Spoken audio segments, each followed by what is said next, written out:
సరే అసలు ఫస్ట్ ఎవరి గనుల శాఖ డైరెక్టర్ వెంకటరెడ్డి? ఆయన వల్లే మొత్తం వ్యవస్థ ఒక పక్కకు పోయి అధికారంలో ఉన్న వైసీపీ ఇప్పుడు ఒక మూల కూర్చోవాల్సిన పరిస్థితి వచ్చింది.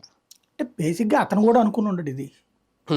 బేసిక్గా ఇక్కడ ఒక కాన్సెప్ట్ ఏముంటుందంటే, అధికారంలో ఉన్నటువంటి ప్రభుత్వానికి అడ్డు పెట్టుకుని సంపాదించుకోవాలనుకునేటటువంటి వాళ్ళలో అధికారులు ఎక్కువ ఉంటారు.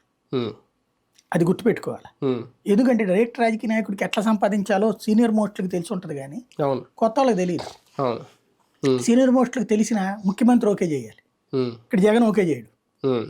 ఇక్కడ ఐస్ చేసేవారు ఈ వెంకటరెడ్డి అనేటువంటి అతను చేసిన తెలివైన పని ఏంటంటే, ఈ ల్యాండ్ జగన్మోహన్ రెడ్డి ఒక అద్భుతమైన ఆలోచన చేశాడు.